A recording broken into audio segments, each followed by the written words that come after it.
اللہ جل شانہ قیامت کے دن ہمارے وجود دوبارہ اٹھائے گا اور اپنے حضور بندوں کو کھڑا کرے گا اور ان سے سوال پوچھے گا. یہ نہیں ہے کہ جو مرضی کرتے گئے.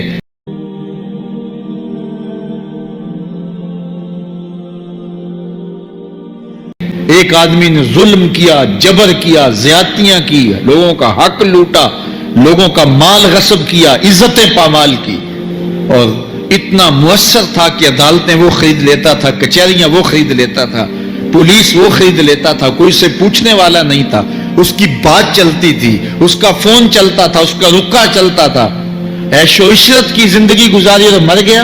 ہزاروں کے حق غصب کر کے، ہزاروں کا مال ہڑپ کر کے، لوگوں کی آبروئیں لوٹ کے مر گیا اور قبر میں چلا گیا. بس قصہ ختم. اب نہ وہ اٹھے گا نہ اس سے حساب لیا جائے گا. تو پھر انصاف کہاں گیا؟ ایک عدالت ایسی ہونی چاہیے کہ جس عدالت میں اس کو بھی پکڑا جائے اور ٹکٹکی پہ باندھا جائے کہ دنیا پر تو کسی نے تجھے پکڑا نہیں، آ اس عدالت میں تیرے خلاف سلطانی گواہ بھی موجود ہیں اور تجھے گناہوں کا، جرم کا بدلہ بھی دیا جائے گا، اور منصف جو ہے وہ انصاف کرے اور ان مظلوموں کو کھڑا کیا جائے کہ دنیا پر تو تمہاری داد رسی کسی نے کی، اس دربار میں تمہاری پوری پوری داد رسی کی جائے گی. عقل مانتی ہے کہ ایک ایسا دربار ہونا چاہیے، ایسا احتسابی عمل ہونا چاہیے، ایک ایسی عدالت لگنی چاہیے کہ جس کا کہیں اسے انصاف نہیں ملا اس کو وہاں جا کے انصاف ملے. اور وہ دن قیامت کا دن ہے. اس کا یقین زندگی میں نظم پیدا کر دیتا ہے اور تھر تھر بدن کانپتا ہے کہ آج اگر ہم مؤثر بھی ہو جائیں اور کسی کے سامنے جواب دے نہ ہو، لیکن ایک عدالت تو ہے جہاں ہم نے جواب دہ ہونا ہے اور اپنے ایک ایک عمل کا حساب دینا ہے.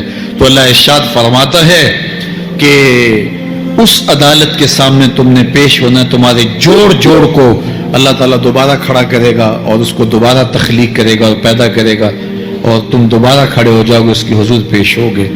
اللہ اکبر. یسأل ایان یوم القیامہ. پھر پوچھتا ہے اچھا قیامت کب آئے گی؟ یہ تمسخر کے طور پہ پوچھتا ہے. لاؤ نہ قیامت کب آئے گی قیامت، میں جرم رب کے سامنے کرنا چاہتا ہوں. اللہ اکبر. اب جواب سنیے.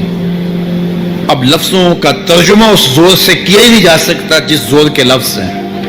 وہ کہتا ہے قیامت کب آئے گی، میں تو یہ جرم رب کے سامنے کرنا چاہتا ہوں. کوئی قیامت نہیں ہے، مذاق اڑاتا ہے. قیامت کب آئے گی؟ آواز آئی فائزہ برق البصر وخسف القمر وجمع الشمس والقمر. جب قیامت آئے گی تو آنکھیں چندھیا جائیں گے، چاند بے نور ہو جائے گا، سورج اور چاند اکٹھے ہو جائیں گے. یقول الانسان یومئذ این المفر. آج جو کہتا ہے کہاں ہے قیامت، اس دن بھاگتا پھرے گا. کوئی پناہ گاہ ہو بتاؤ، کوئی ہے ٹھکانہ چھپنے کا، کوئی پناہ گاہ ہے؟ کلا لا وزر. آواز آئے گی کوئی ٹھکانہ نہیں ہے. آج کوئی ٹھکانہ نہیں ہے. الی ربک یومئذ المستقر. اگر ٹھکانہ ہے تو صرف رب کے پاس ہے. انہیں ٹھکانہ ملے گا جو رب کے بندے ہیں اور اس کی دہلیز پہ آنے والے ہیں. یُنَبَّأُ الْإِنسَانُ يَوْمَئِذٍ بِمَا قَدَّمَ وَأَخَّرَ. اللہ تعالیٰ اس دن بتا دے گا جو آگے بھیجا اور وہ بھی بتا دے گا جو پیچھے چھوڑا. ایک ایک چیز تشت ازبام ہو جائے گی. یوم تبلی السرائر فما له من قوت ولا ناصر. اللہ فرماتا سارے راز کھل جائیں گے. جو بند کمروں میں جرم کیے، داد عیش دیتا رہا، وہ بھی کھل جائیں گے. اور پھر کوئی طاقت نہیں ہوگی، کوئی زور نہیں ہوگا، کوئی زر نہیں ہوگا جو اس کو بے نقاب ہونے سے بچا سکے.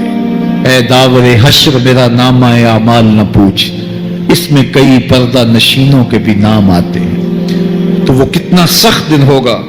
ارشاد فرمایا جائے گا کہ جو آگے بھیجا، جو پیچھے چھوڑا، جو جرم کرتا رہا، جو نیکیاں کی، جو برائیاں کی، سب کچھ تشت ازبام ہو جائے گا. بل الانسان علی نفسہ بصیرہ. بلکہ آدمی خود اپنے حال پر اچھی طرح خود آگاہ ہے. ہم اسے نامہ اعمال کے دفتر دیں گے جہاں سب کچھ لکھا ہوگا. قرآن بتاتا جب نامہ اعمال سامنے آئے گا تو وہ بے ساختہ پکار اٹھے گا. ما لہذا الکتاب لا یغادر صغیرۃ ولا کبیرۃ الا احصاها. ہائے اس کتاب کو کیا ہوا، اس نے چھوٹی بڑی کوئی بات نہیں چھوڑی، سب کچھ لکھ دیا.